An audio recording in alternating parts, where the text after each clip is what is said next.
Hello my 12th standard student, I hope you people are doing well और तुम्हारी पढ़ाई बहुत अच्छी चल रही है। अभी बस 3-4 दिन है, आपके एग्जाम आने वाले हैं 1 मार्च को। I know I very late because many of you are you are requesting me to make a video on the important questions which can come. So as for me, because I am also into this particular corrections and all that, so as for me I can just guide you for the important questions. So ऐसा नहीं है कि आपको सिर्फ यही questions करके जाने हैं, आपको ये questions छोड़ने नहीं है, ठीक है।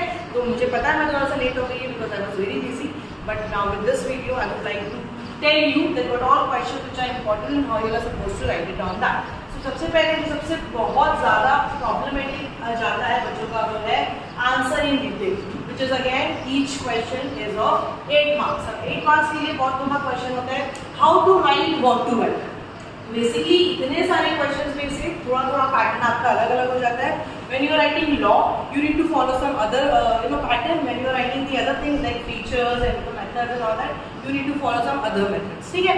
सो मैं जो है वो आपको इन ब्रीफ फटाफट बता देती हूँ कैसे करना है।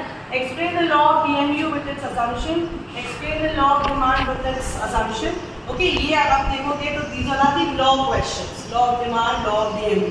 अब I am not gonna teach you what all DMU is and what all demand is because you people must be knowing about it, because here I am sharing you the important question, not the class. Alright, so when you talk about the law of demand, you need to follow certain steps. The steps which you need to follow, जब भी आप law का question करोगे आपको एक specific steps follow करने हैं। First you have to start with the introduction. Alright, सबसे पहले आपको किससे start करना है? You need to start with the introduction, and then very important you need to give the statement of the law and try to write as it is. जैसे हम लोग definition लिखते हैं, in definition you can't have your own words. In definition of your statement try to have the words which are given as it is in the text. So पहले आपने introduction लिख दिया, दूसरा आपने statement लिख दिया, तीसरा आपको क्या लिखना है? You need to write down the assumption. Alright, so अगर आप एग्जाम में मिनिमम 6 assumption भी लिख देते हो that will be okay. उसके बाद में then you have to go with the schedule.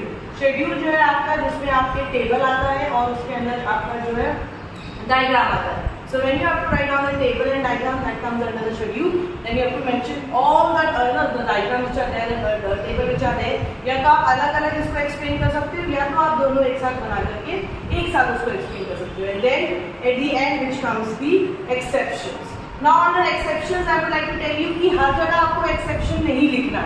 जैसे for example यहाँ जो क्वेश्चन आता है explain the law of DMU with its assumption. So here you are not supposed to write the exception, क्योंकि यहाँ पे उन्होंने मेंशन कर दिया है कि आपको law explain करना है और assumption तक explain करना है। So what you have to do is you need to write down the introduction, statement, assumption, schedule, and that's all. So you need to write down this. ये भी आप ऊपर नीचे कर सकते हो। You can just write down the schedule or the assumption. अगर ये ऊपर नीचे हो जाता है तो no need to worry about it, but still try to follow this particular pattern. अब यहाँ पे क्या होगा, now with this kind of question you will not be writing the exception, क्योंकि यहाँ पे मेंशन कर दिया गया है कि आपको assumption लिखना है। लेकिन हाँ, अगर ऐसा कोई क्वेश्चन आता है कि you need to mention the assumption, like for example the question will be explain the law of DMU with its exception. अगर इस तरह से क्वेश्चन आता है और अगर बोला गया है कि you write down the exception, you have to write down at least 4 to 5 exception, ठीक है। अब ये हो गया हमारा लॉ का बात। बिल्कुल it is applicable with law of demand also, the same pattern you need to follow, the same exception and assumption का criteria you need to follow. Now this kind of question is explain the concept of price elasticity of demand and its type. अब यहाँ पे जो है concept of price elasticity of demand, याद रखो कि आपके टेक्स्ट बुक में 2 टाइप की इलास्टिसिटी का जो है वो टाइप पूछा हुआ है।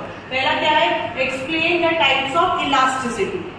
अगर explain the type of elasticity है तो we have 3, we have price, income and cross. वो नहीं आएगा इसमें आंसर। यहाँ पे क्या पूछा है, explain the concept of price elasticity. तो जो 3 अलग अलग टाइप की इलास्टिसिटी है, प्राइस, इनकम एंड क्रॉस, तो यहाँ पे आपको टाइप्स ऑफ इलास्टिसिटी नहीं पूछा है। बहुत से बच्चे क्या करते हैं कि टाइप्स ऑफ इलास्टिसिटी क्या करते हैं, and they think we have done a good job, but it is completely wrong. जब ऐसा क्वेश्चन आएगा तो यहाँ पे आपको इसका टाइप्स बताना है। You can just read the question. Explain the concept of price elasticity. It is not about how many types are there for the elasticity.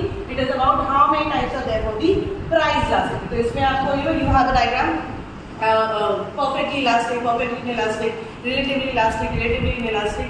All those kind of things are there. Unitary elastic. So you need to first explain the concept, what is price elasticity, and then you have to directly start at this time. Alright? And you have to give the diagram, you need to explain. ऐसे नहीं कि सिर्फ diagram दे दिया तो explanation नहीं explain the diagram नहीं. No, you have to write everything.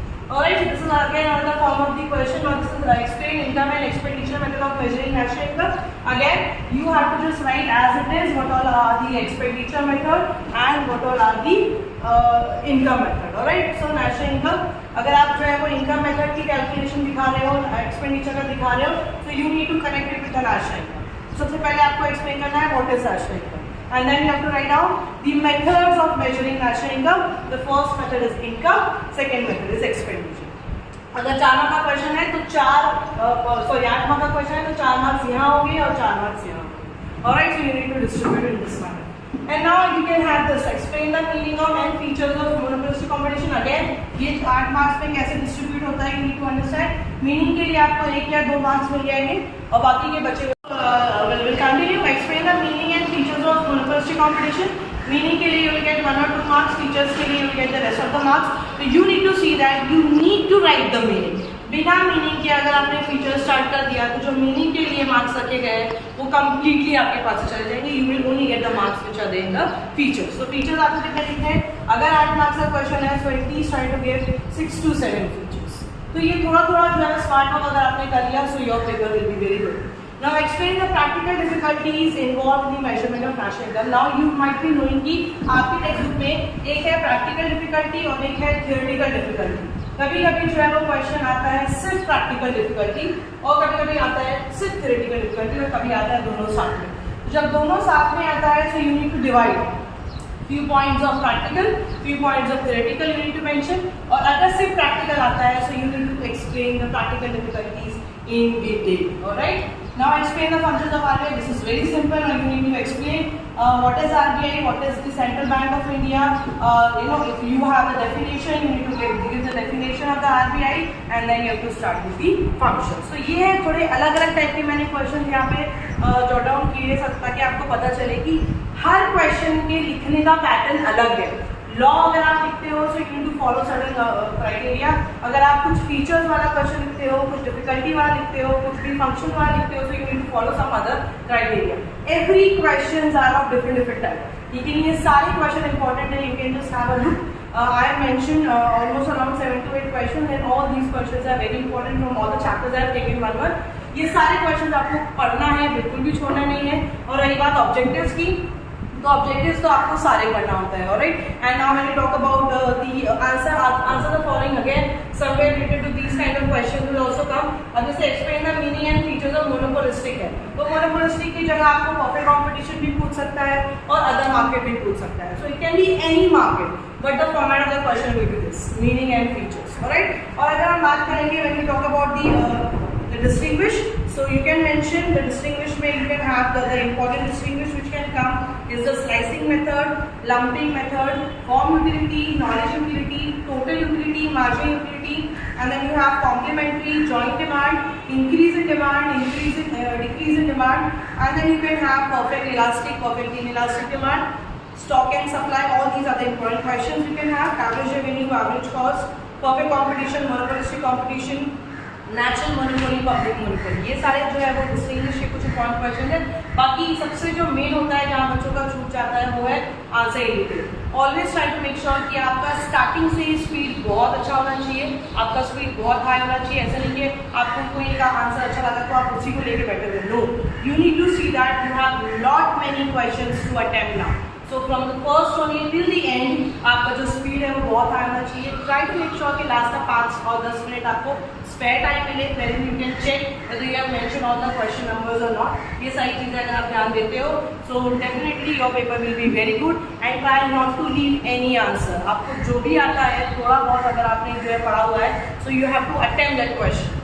कुछ भी आंसर्स को आपको छोड़ना नहीं है. ट्राई करो कि हर आंसर आप अटेम्प्ट करो and do not right the extra question please. जितना पूछा हुआ है any 2 any 3 जितना पूछा हुआ है try to write only that much. Do not go for the extra question. This is my the suggestion to you all because बहुत अच्छे ऐसे होते हैं मैम ये आ रहा है वो आ रहा है so I have written everything. No, you're simply wasting your time.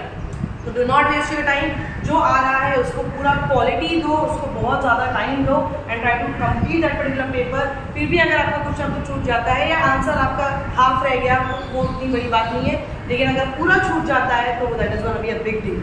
So I hope with this video of mine you would have got the idea कि किस तरह से आपको क्वेश्चन आंसर्स करनी है, because it is very important to know how to write the answers, because economics is a lengthy paper, बहुत lengthy होता है, बहुत ज़्यादा उसमें लिखना होता है। You might be needing more supplements also, because lot of diagrams are there, lot of the tables are there, lot of question answers are there. तो इसके लिए you have to be mentally ready, physically ready to write all these kind of questions. Alright, so thank you so much everybody. Now let me know if you have any other doubt, and you can follow my channel and you can just put your comment.